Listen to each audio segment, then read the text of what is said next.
All right. Hello, gamers. I'm Lionel. I'm joined with Harry. We're two guys, T and D&D. And today we're going to be talking a little bit about timelines in Harry's homebrew world. So we're just going to dive right into this. So when does recorded time start in the world, Harry? Well, I think having lots of time behind, in the past is useful. So I think several thousands of years, Right. because then you get lots of places to explore. There's a lot of past conflicts with different cultures. Right. Well, I guess that opens up a topic. So what do timelines usually capture? They capture those notable events in history, whether they be conflict, whether that be some sort of like grand exodus of a certain race or culture, whether it be some more rather than a conflict, but maybe some other grand event, like a shattering of a world, birth of magic. In your world, Harry, there is a excuse me, there is a shift from kind of like this high fantasy feel to this more steampunk urban technology. So I'm thinking that's probably a critical timeline event, like when the world started shifting from this more dependent upon magic to this more of this blending of science with that. So I'm wondering if that might be one of those key events that is a trigger to doing that. And then I think another one that's always good, and I mentioned it briefly, is like when certain races first appear. Like, when did the elves first appear? I just use those as an example because they're always usually the first thing that in the fantasy trope out there. But but it doesn't have to be. I mean, maybe elves are one of the younger races in your world, and that maybe goblinoids or lizard men or whatever, or some of these first more ancient species. Yeah. So I think let's first talk a little bit about the shift from magic to tech. So I have one event named and have some vague idea of what it might be. Several hundred years ago from the sort of present time, an event called Requiem occurred. This was between the king, who's still alive today, or the emperor, I guess he would be now, of Newcomen. He did something which caused a lot of people to die, and it's remembered throughout the empire as a tragic, horrible event. And he remembers who died by having all of their names engraved onto his very sort of throne room. So all the walls, the pillars are just covered with thousands of names. So it seems like at least around Newcomen, which is one of the more established empires in your world, is so. And I think we talked about this off camera. Is oftentimes timelines too will be regionally specific. So you said the event was called Requiem. So maybe there's a before Requiem, like a BR timeline, and then once that event happens, because it was so impactful to that nation, then they have after Requiem, and so that's when that timeline starts. And so that would be like, so you'd bullet that right in your timeline saying the Requiem. And what I really like when I read timelines and other settings is when they don't like overwhelm you with all this stuff. Like, I think the guys over at Absolute Tabletop do it really nicely in their supplements, and I've seen it in other Forgotten Realms. That's a really nice one. There's a wiki that I oftentimes will go to, and they have a really nice supplement. And you click the time frame, and it breaks down all the events that happened in that year. So, but that's really nice. Is that you write Requiem, and then you write like maybe a little blurb. What was it, and what impact did it have? And then you can have that timeline. So how far back did that go? Yeah, that's cool. Yeah, so it would definitely be only a few hundred years ago, maybe at most, sort of 400, 500. That is where the beginning of the sort of shift from magic to technology began. So perhaps Requiem was just some form of horrible magical disaster, and the king is like, no, we've got to change our ways. Like, this is bad. Because it means in the elf, so elves are generally pretty magical by nature. So because they're oftentimes, obviously in every homebrew world, I mean, their culture could be different, or their race could be different, but they're oftentimes tied in some fashion to the Feywild. So so they're just magically inherent. So something definitely bad would have happened if this guy is suddenly going, we shouldn't use magic as much anymore. Right, and then from that, so if it's a few hundred years, so from that we can then pick some key events. Like, what I always like to do is pick like 3 or 4 key events in a time frame chunk, and I think what's really nice is you do like a conflict, like some sort of military conflict, notable figures, maybe in that chunk of time frame, maybe shifts in politics. What are some bits of political changes, and what's the fourth one I usually go with? Or maybe it's just 3. I can't think of the fourth one right now. But I mean, that's really nice, because not only are you developing this nice timeline that folks can look through and get a sense of, what kind of happened before, or like I like to do is I like to look at timelines and say, where is this adventure going? What time is this adventure going to take place in? So when you can do that and you have a timeline in your world, players can then look at it and say, what might I know? And even if I don't know as a character, at least it's nice. I think for me, it's a player for immersion sense. In my role play, I can probably say, I remember 20 years ago when the earth was shattered by magic. We will never go back to that again. Kind of a thing. Whereas I think sometimes players can feel like detached from the world. But I think the more you can and it doesn't have to be, like I said, we're talking like little sentences that just give that sense. And it does also create this thing where players will say, well, what does that mean? What do you mean when you said this? And then from that, you can really flush some stuff out and maybe even utilize your players to help. What do you think it means? Oh, that's even better. That's so much better than my idea. And flush it out that way. So those are the 3 things that I like, is, any kind of conflict, notable people in that time period, and what were the politics that were kind of happening in that time. So I think I guess one of the most important parts of the politics in that time would be the slow shift from sort of more I guess open and free society to a far more authoritarian and totalitarian society. Right. Shift of from magic. Not banning its use, but certainly reducing it.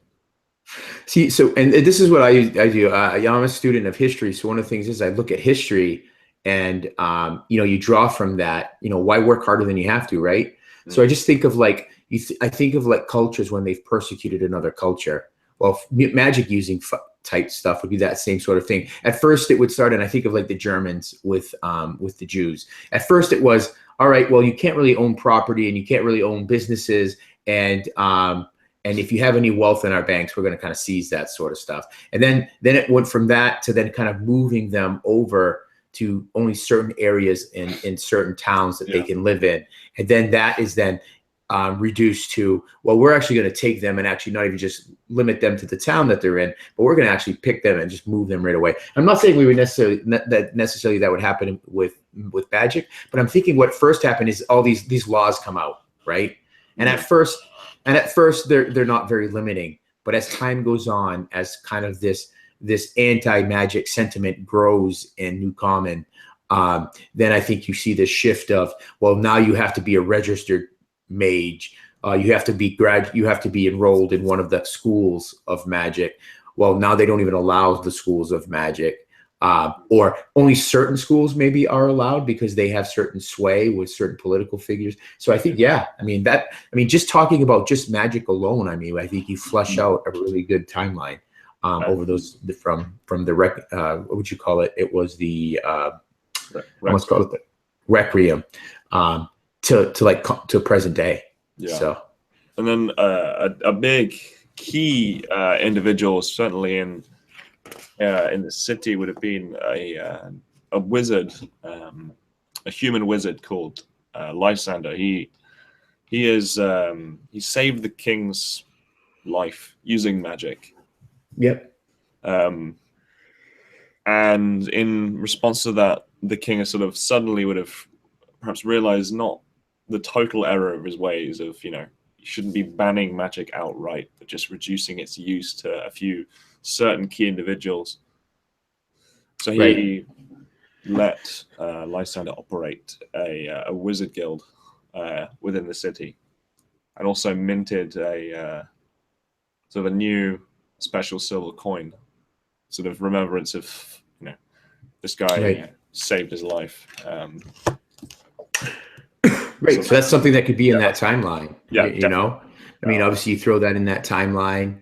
Also in that timeline like maybe, in year 132, that by king's decree, anyone that uses magic from the school of Lysander, has all these special privileges that others do not.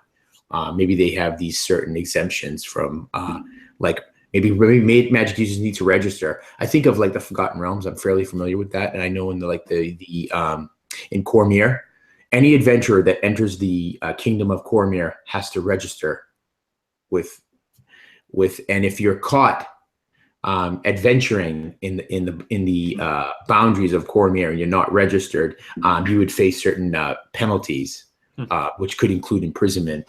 I thought that was really cool. It's not that you can't adventure there, but they just want to know you're there. It's kind of creating like this list. So maybe it's that same thing.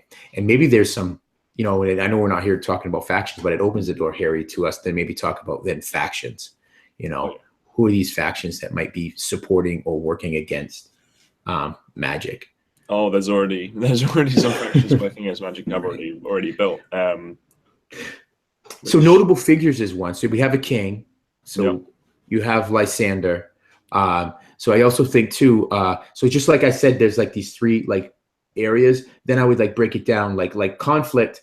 And if we're looking at a couple hundred years, maybe there's like one major and 2 or 3 minor conflicts. Yeah. So notable people. Maybe there's like a good half dozen to a dozen notable people that would be like in that span of time.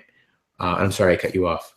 I was going to say one major conflict, which would be very important, certainly for the more present day, would be the war between the short war between the Iron Domain and the Empire of Newcomen. Didn't last very long, but then that's what's caused the shift to technology in the Iron Domain. So somewhat a recent war. Right. So the Iron Domain gets their nose bloodied by these others, and they're not even as disciplined as us. How could they possibly have beat us? Oh, it's this technology, so now we must embrace it. Yeah, and I think that's great. So that would be great. So maybe one of your major conflicts is actually with the expanding Iron Domain. Perfect. So we're kind of just shooting from the hip here a lot about talking timeframes, and I think from that it's going from generic to very specific stuff, which I think is great.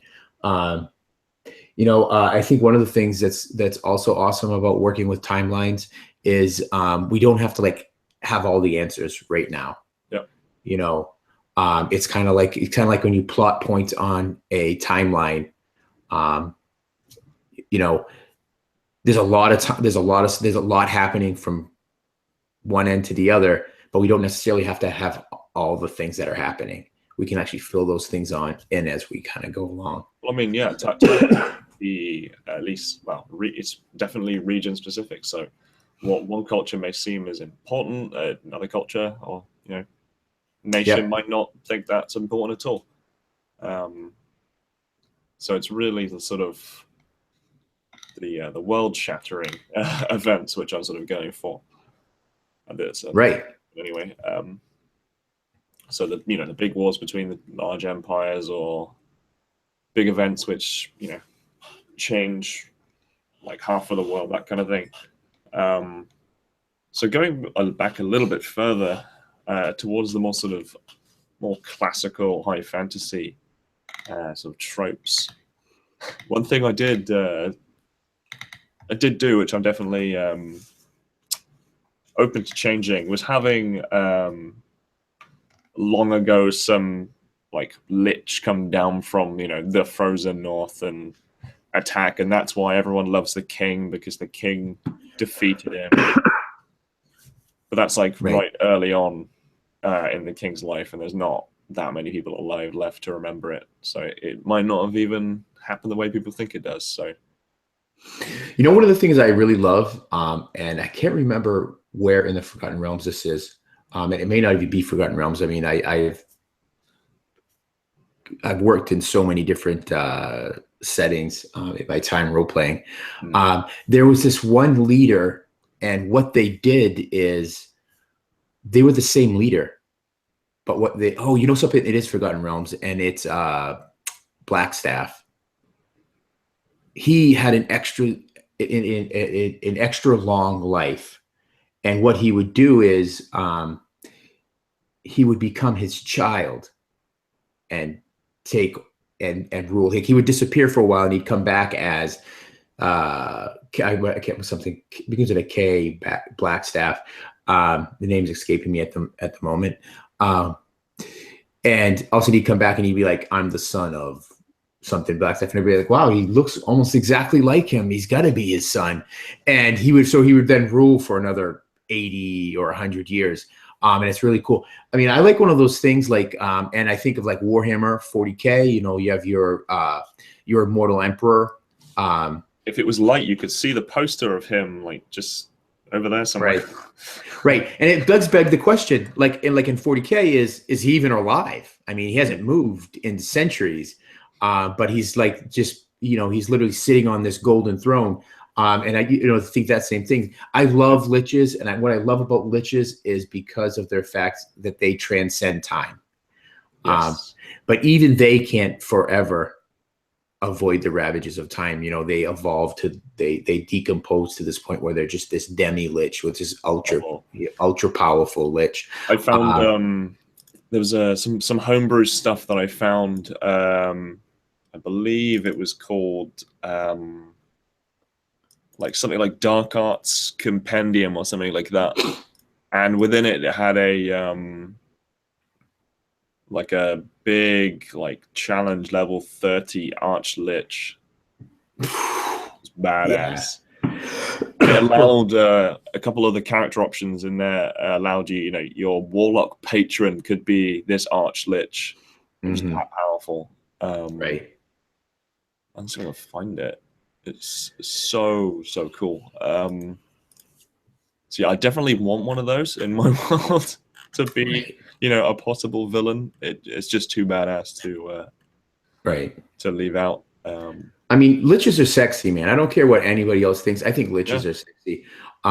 In my homebrew world, way back before I took a little hiatus from role playing, I had a whole realm very similar to Warhammer's realm, where that's ruled by the vampires. And that's what it was. He was the Witch King of I can't remember the name of the kingdom at the time. It's just decades ago, but that's what it was. He was this one wizard that rose up through power, and he embraced the darker arts and reached lich status. So. Well, that's what I was going to ask, because you keep talking about this king. Now, are you talking about the king in more of a general sense, Harry, or is this king just have an extra? I mean, yeah, wow. Look at this badass. Oh, look at him. Look at his spells. Oh yeah. But look, it's just immunity to being stunned. Like, he's just so powerful. Right. He's got a plus 27 to Arcana. It's insane. Yeah, he is scary, and he's not even in his lair on this. Yeah, I just imagine fighting this guy. I'd be absolutely terrified. That is pretty Yeah, and like all of pretty this, impressive. like casting magic missile and stuff without even expending a spell slot. Hmm. Oh, so cool. Yeah, I see that it mentioned the phylactery there. I think that's Yes. probably what's really important. I mean, all liches need to have their essence in something other than Yep. themselves. So, I mean, that's like, I guess it's their strength, but it's also their weakness. Yeah. Um, so, yeah, that right there would be, that's right. You just described, either if it's not a full campaign arc, Yeah. that is like a, um, high level end of or not end of, but an arc for a high level campaign Oh right yeah, there. you have to be level 20 to take this thing on. But yeah, this book, I try and link it down. It was something I just found on Reddit. Some people had made it, but it's got some really cool looking beasties in. Definitely dark fantasy though. Oh, Um, see, that's my wheelhouse right there. That's the stuff I like like. I look at think this this, stuff. look at this beast.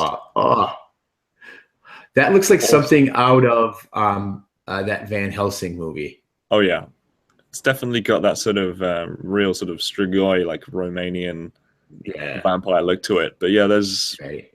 some cool stuff in here. Oh yes. But anyway, I was I that's was not the listening video. to the yeah. Well, this is what we always do, Harry. We start off on a Extract. topic and we kind of go off on this tangent, and then we kind of swing our way back in. Yeah. But anyways, so my question for you is: so you've mentioned this king in his timeline, um, around the Requiem. Now, how long has this king lived? And is king just that generic term? Is it kingdom? Is it through lineage? So when this king, does he pass on control of the world, of the realm, to his children, or is this a king that is like appointed by some council or It's some other definitely means? lineage. The king is just happens to be a dragon. Um, Ah, yeah, he's one of the big dragons in the world.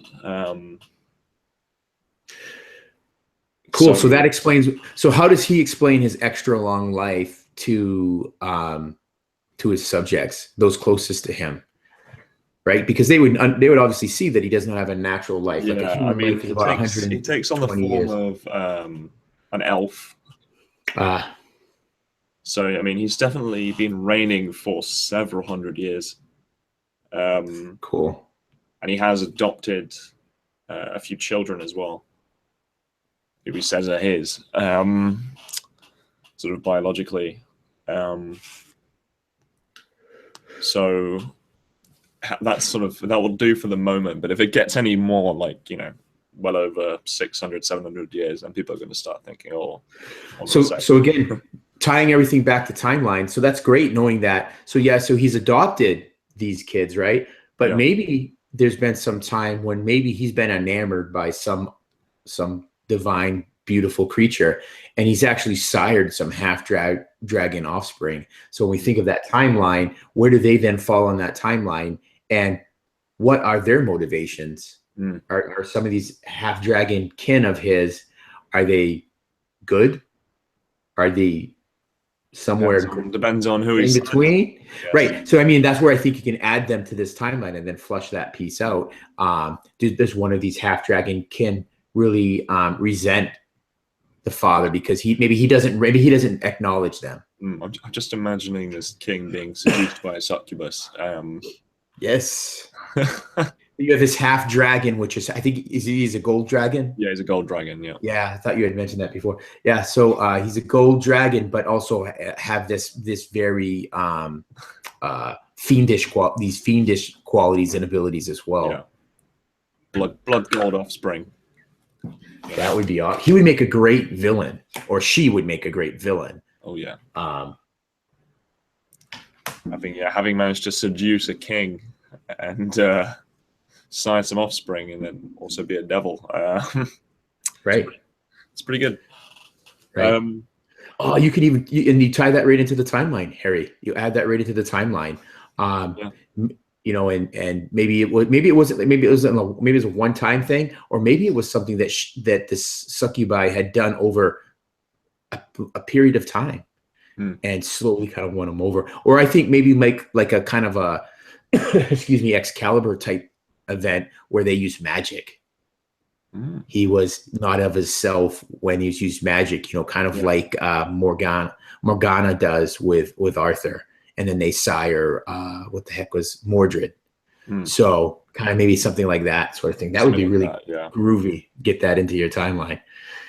So I'm just trying to be mindful of time, and as we were talking about timelines, and we've kind of very much so kind of rambled around for a while. And but I think it's great. And anyone watching this video, if you got a homebrew world, or even if you're playing it in a setting that already has an established timeline, don't be afraid to mess with it, to move things around to suit the needs of your campaign, and have fun. Include your players in it. Include communities. If you're part of a community like the One Shot group on Facebook or Absolute Tabletop, you know, include those communities and ask questions like, hey, this is an idea I had on a timeline, blah, blah, blah, blah. But anyways, I think we're going to wrap it up there, Harry. And it's just say to anyone watching, hope this video was helpful. And if not, please shoot some comments down below. Give us a like and give us a follow. We're always looking forward to that. And if you have suggestions, shoot them in the comments as well. So I'm Lionel. I'm Harry. And we're two guys, T and D&D, and this was our awesome video on timelines. And we'll see you again probably next week, maybe. Yes. Yes, sure. Of course we'll do it next week, Harry. And until that time, get out there and enjoy some lovely tea.